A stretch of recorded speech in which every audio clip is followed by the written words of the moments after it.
Good morning again, everyone. Apologies for the confusion earlier. Next slide, please. There are a number of swap transactions where somebody wants to sell their larger block, but rather than keep a piece of it, they want to sell the entire block, but they need some address space to operate under, and so they want to transfer in a smaller block and then transfer out the larger block. ARIN has been facilitating these transactions because they make sense and they're kind of the right thing to do. However, it's not really clear in policy that that's actually allowed. So this policy is intended to bring clarity to that. Next slide, please. The policy statement simply adds the following text under the conditions of the source of transfer, both to intra-ARIN transfers and inter-RIR transfers. This requirement may be waived by ARIN if the source entity is transferring resources as part of a renumbering plan designed to move more efficiently. Renumbering plan designed to more efficiently utilize number of resources. And the classic example that I just cited. Next slide, please. The proposal was submitted on May 31st, 2020. It was moved to draft policy at the AC teleconference on June 23rd. Next slide, please. No direct feedback was received on PPML regarding the proposal. There was one comment that requested clarification of two hypotheticals in response to the staff and legal. And basically, the poster was concerned that, what happens if the organization doesn't actually follow through and complete the second transaction or behave as expected. And ARIN responded that the second transaction really is a contractual matter between the two organizations transferring the space, but that somebody who did not hold up their end of the agreement to transfer out after transferring in would not be able to receive future transfers or such. And then the second case was a situation where somebody received waitlist space, and ARIN made it pretty clear that the non-timeliness of the waitlist makes the waitlist inappropriate for trying to deal with these kinds of transactions. Next slide, please. Staff currently does allow these types of exchanges, but the current language doesn't make it clear. Staff suggested considering these points as a community, upper limits for these smaller allocations, and acceptable time frame within which the organization must transfer the larger block, and restricting waitlist space for use in these scenarios. Next slide, please. This is still a draft policy. This means that we have not come to the point where we believe that it is ready to become policy, that there's still further editing and work needed on it. So what we're looking for today for the AC is, first of all, do you support us continuing to work on this policy proposal? What modifications to it would you like to see before it becomes a recommended draft? Do you have thoughts on the upper limits of smaller allocations used in swaps, and time frame limits as well? And any opinions you have on waitlist prohibitions or any other comments? Next slide, please. That's it. Thank you. And I'll turn it back over to Paul for questions. Thank you, Owen. Glad we could get that sorted out. Second time's a charm. So the microphones are open for our virtual microphones are open. So again, can we go back a slide as well, since I think there was some good discussion points there. That was better. Yeah. So the AC is looking for feedback on any of these points. So I would ask, and we have them. We have them flying in here. So let's start off a little bit. I think I'll go because so Andrew Dahl of the ARIN AC and ACON Networks. I do not support this draft as written. If a swap transaction occurs that should not occur with waitlist space, I would support this draft if the option of using waitlist space for a swap is removed. Anything on that, Owen, that you'd like to add? Or Well, the proposal doesn't specifically call out waitlist space one way or the other. And, you know, it's hard to imagine somebody actually trying to use waitlist space for this, because if you're trying to complete a sale, you would want to get the replacement space sooner rather than later. I don't think your sale client is going to be willing to wait around until you wait for the waitlist to use space. But I don't have a problem with adding language to prohibit using waitlist space in this way. I'm not sure what that language would look like, and I would welcome a suggestion from Andrew on how to do that. okay, thank you. I'll go to staff for the next question, although I'd point out again, as you answer questions, we're getting about a 50% hit rate on people putting their affiliations, which means sometimes we have to add in, so please put your affiliation in, and if you forgot, just quickly put it into a Q&A and we can add it. So next comment, please, staff. All right, Michael Burns, I support further work. I've always felt uncomfortable telling clients in this circumstance to open a new org at ARIN in order by get around the policy question. And then he has a follow-up. Oh, down here, Mike Burns, iptrading.com. Sorry. You need to put this, yes, we appreciate Mike. And he also points out should be a /20 max and a 1 year to transfer the larger block, should not be able to use waitlist space. So thank you, Michael, for that feedback, and thank you for putting affiliation in there. Let's go to Chris Woodfield and open up his mic, please. Okay. Chris, you have been given permission to speak. Hello? Okay, it took a second for the unmute to come up.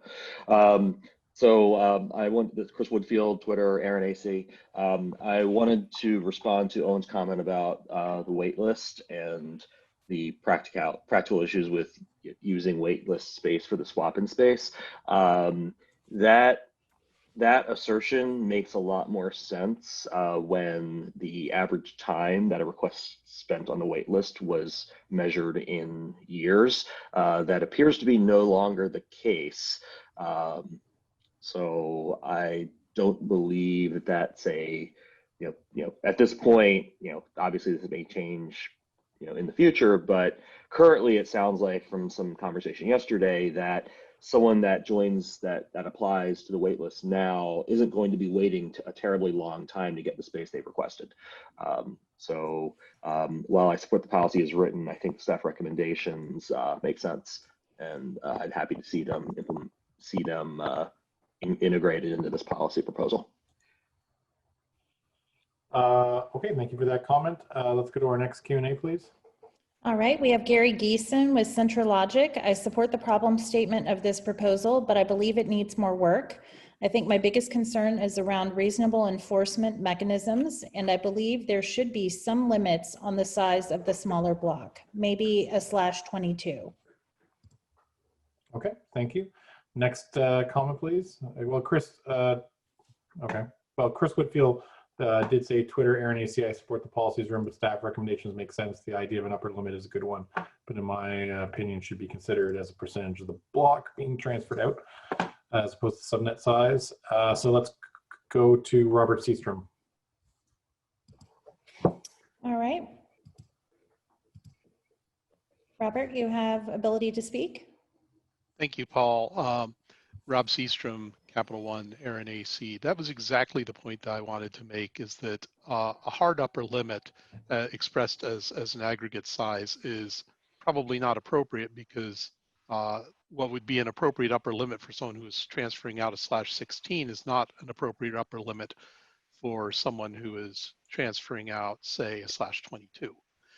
So I agree that as a percentage of the total size aggregate being swapped out, and remembering that we're trying to avoid chopping things up and facilitating this, the whole idea is to avoid deaggregation.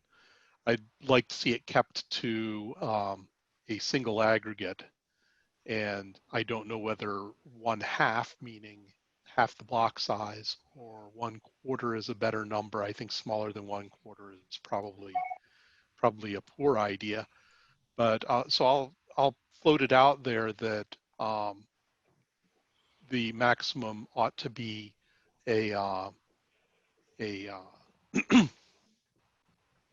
a quarter of the total aggregate being swapped out. Meaning if someone was transferring out a /20, they would be able to get a /22. Okay, let's keep Rob. Oh, sorry, go ahead, Rob. Time frame limitations, no strong feelings. A year seems fine. Waitlist prohibitions, again, no strong feelings. I agree with Chris that when the waitlist was years and years, that might have made some sense. But given that it's actually fairly short, I'm okay with just leaving those out. Okay, and let's keep Rob unmuted for a second, because Owen, I think I saw your physical hand raised, so I assume you want to just ask a question or a comment. Not necessarily a direct rebuttal to Rob, but a couple of comments on the general subject. I want to be clear about the waitlist thing. Are we worried that people are going to use this as justification to get waitlist space? Because that seems to me a potential concern. And I wouldn't have a problem saying, you know, this is not an eligibility criteria for getting waitlist space. On the other hand, once a company has received waitlist space, if they then transfer out their larger aggregate and keep the smaller waitlist space, I'm not really understanding where that's a negative for the ARIN community. But if people have opinions on that, I'd love to hear them. So in other words, Owen, it should not be a qualification. It should not be a justification for getting on the wait list, but it should not cause a lockup of the other space for having gotten space from the from the wait list. That's my thinking on the subject, yes. And then in terms of the size that people are able to get, you know, limitation, I believe that the way it's written, it gives ARIN staff discretion to approve this or not, based on whether or not it helps preserve aggregation in the overall transaction. So I kind of am inclined to trust staff judgment on whether the size being received is beneficial to the community versus the size being transferred out or not. However, if people want to put hard limits or codify them somehow, that's certainly an option you can pursue. And I know John usually likes greater clarity for staff anyway, so that may be the preferred alternative. Thank you. Thank you. Okay, let's go to our next question, and please.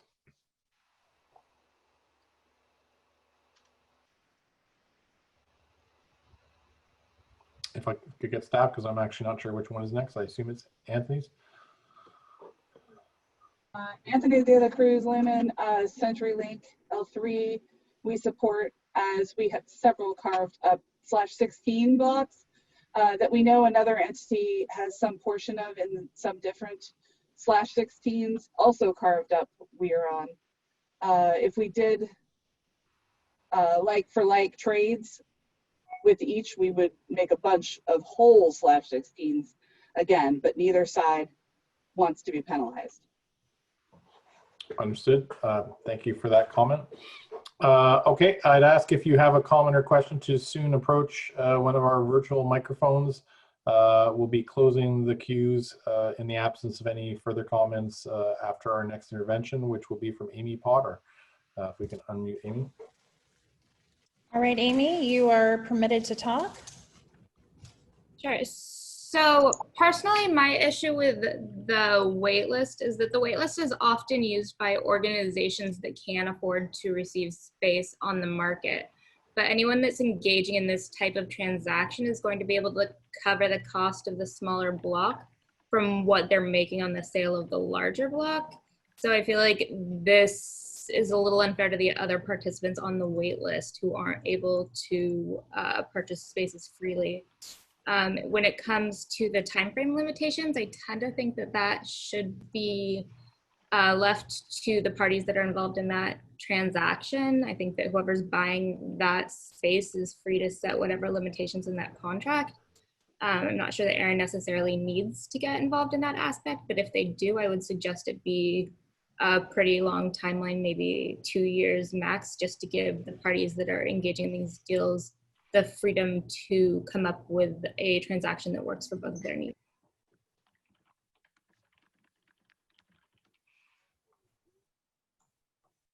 Okay, thank you, Amy.